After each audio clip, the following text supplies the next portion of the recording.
ทุกคนฮะทุกคนเคยจีบสาวในเกมฟรีไฟป่ะเชื่อว่าทุกคนอาจจะเคยแหละเพราะแม่งเจอสาวตาใดลิ้นโหดเลยนี่แหละคือสาเหตุที่ข่อยสิมาเล่าเรื่องในคลิปนี่กะเรื่องมันมีอยู่ว่าตอนที่ข่อยกำลังซุ่มสไนยิงนกอยู่เนาะบังเอิญเจอผู้หญิงเสื้อขาวตัวนึงแล่นผ่านน่ะไอ้เสื้อขาวเนี่ยมันเป็นผีนะเว้ยกับคนนี่แหละคนใส่เสื้อขาวนะกูก็เลยกดมือลั่นไปยิงเกือบถืออีกเมื่อกี้นี่คันถือเมื่อกี้บ่ตายกับพี่การพ่อแม่เขามาเอาเรื่องกูแท้ กูก็คงจะเป็นทาสทำไส้เมียพิการกูแท้แบบนี้นะบอก5 ขวดากเลยว่ามันยิงกูสามารถแอบเล่าเรื่องสู่ฟังมึงยังสิมันลอยยิ่งได้กูอีก What the fuck หวังว่าตานี่ก็จะไม่มีใครมากวนแล้วเนาะภาพมาอ๋อผู้สาวเจ้าไม้ที่ใส่มาเจ้าขึ้นน่าฮักแท้โอ้เอวเป็นเอวนมเป็นนม โรคจิตแล้วคนผ้ากูนี่นา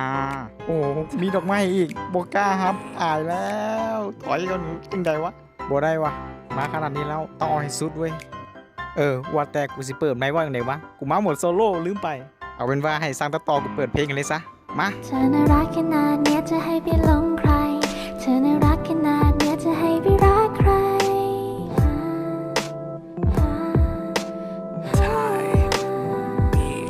เธอชอบมาทำให้เขินนี่เธอคิดอะไรจะแกฉันรักกันมาจริงๆเธออย่าเพิ่งทิ้งกันไป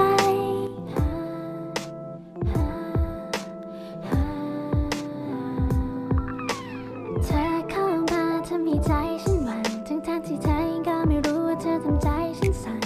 น้ำเสียงที่คุยกันมันก็ยังไม่ชัดเจนพอที่ทำให้ฉันนั้นรู้ว่าเธอคือคนที่รอทำยังไง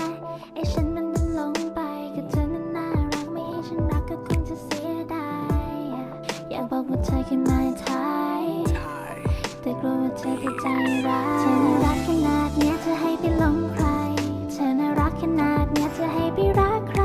Yo baby เธอขอร้องเธอนะฉันไปน่ารักไกลๆก่อนที่ your smile จะทำให้ฉันละลายหายไปเธอชอบมาทำให้เขินนี่เธอน่ะคิดอะไรจะแกฉันรักกันมาจริงๆเธออย่าเพิ่งทิ้งกันไป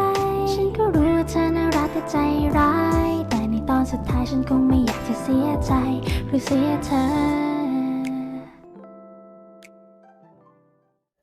และมันก็ได้จบลงไปในแบบที่ได้เห็นนั่นเองและในทุกมือนี้ข่อยก็ยังคิดฮอดแต่ใบหน้าของเราอยู่ตลอดเวลาบ่ว่าสิกินสินอนสิหลับสิตื่นหรือสิเฮ็ดหยังก็ตามแต่เวลาปวดขี้ก็บ่ได้คิดถึงได้เพราะว่ากูปวดขี้